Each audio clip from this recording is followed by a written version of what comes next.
প্রথমেই আমার ইউটিউব পরিবারের সকল সদস্যদের জানাই মেরি ক্রিসমাস। আজকে নিয়ে চলে এসেছি মল্লভূম তথা মন্দির নগরী বিষ্ণুপুরের ভিডিও।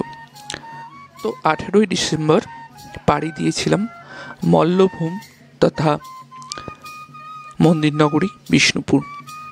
খ্রিস্টীয় সপ্তম শতাব্দী থেকে বিষ্ণুপুরের ইতিহাস হিন্দু মল্ল রাজবংশের উত্থান ও পতনের সাথে ওতপ্রোতভাবে জড়িত। প্রথমেই পৌঁছে গিয়েছিলাম বিষ্ণুপুরের বিখ্যাত রাসমঞ্চে। মল্লরাজ বীর হাম্বির আনুমানিক 1600 খ্রিস্টাব্দে এই মঞ্চটি নির্মাণ করেন। রাস উৎসবের সময় বিষ্ণুপুরের যাবতীয় রাধাকৃষ্ণ বিগ্রহ এখানে জনসাধারণের দর্শনের জন্য আনা হতো এবং রাস উৎসব পালন করা হতো। 1600 থেকে 1932 পর্যন্ত এখানে রাস উৎসব পালিত হয়েছে, এখন বর্তমানে আর হয় না। রাসমঞ্চ দেখার পর আমরা চলে গিয়েছিলাম শ্যামরায় মন্দির। শ্যামরায় মন্দিরের সামনে পোড়ামাটির অপূর্ব সুন্দর ঘোড়া ও অন্যান্য কাজ দেখে মুগ্ধ হয়ে গেছি। এই শ্যামরায় মন্দির একটি পঞ্চরত্ন মন্দির। মল্লরাজ রঘুনাথ সিংহ 1643 খ্রিস্টাব্দে এই মন্দিরটি নির্মাণ করেন।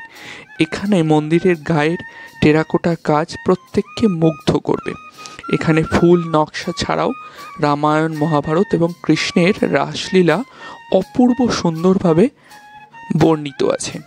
এরপর আমরা দেখে নিয়েছিলাম কেষ্টরায় মন্দির বা জোড়বাংলা মন্দির। কেষ্টরায় মন্দির বা জোড়বাংলা মন্দিরটি 1655 খ্রিস্টাব্দে মল্লরাজ রঘুনাথ সিংহ প্রতিষ্ঠা করেছিলেন।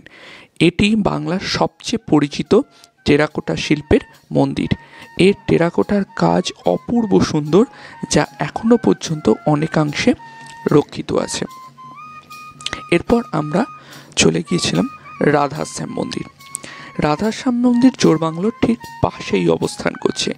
রাধাশ্যাম মন্দিরের সাথে সাথে আমরা দেখে নিয়েছিলাম লালজি মন্দির, আর তারপর চলে গিয়েছিলাম ছিন্নমস্তা মন্দির এবং শেষে দেখেছিলাম দলমাদল কামান।